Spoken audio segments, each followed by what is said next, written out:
So, Tina Fey was right. Sarah Palin could see Russia from her house, or rather Putin's threat.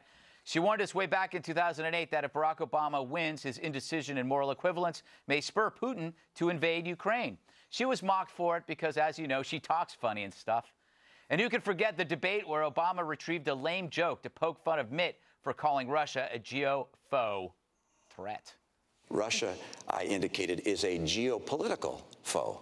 Not a, excuse me, it's a geopolitical foe. And I said in the same paragraph, I said, and Iran is the greatest national security threat we face.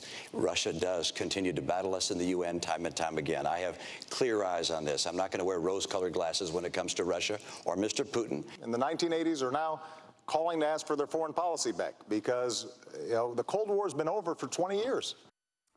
Now, I tell the president to keep his day job, but that's the problem. He kept it. But there's nothing gained from screaming, "I told you so," to a giggling moronic media. In fact, it's a selfish act predicated on things going badly for America. We should want to be proven wrong because that means the country's okay. But there's a lesson in Palin's and Mitt's validation. If they were right then, what else were they right about? Let's dredge up that awful phrase, drill, baby, drill.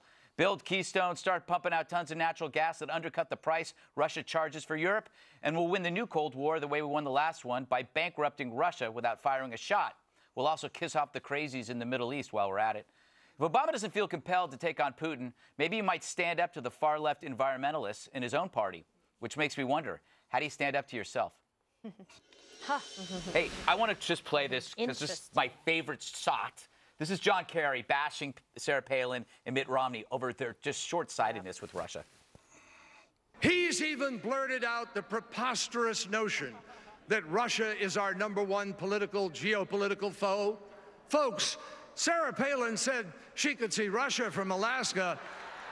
Mitt Romney talks like he's only seen Russia by watching Rocky IV. Oh, my gosh. So, Bob,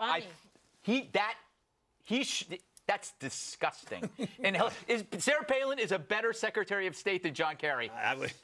Let's try to put this in some perspective. Back during that period, the Ukraine was always a centerpiece of the right's argument about how Russia was always going to be. That was going to be the first place they were going to go, Georgia and the Ukraine. I'm not surprised she said it. A lot of people were saying she was not alone. Having said that, I still wonder today, if this were today and Ronald Reagan were in office today, what would he do? Stand on the border of the Ukraine and say, "Go back home, Russia"? What would he do? I don't know.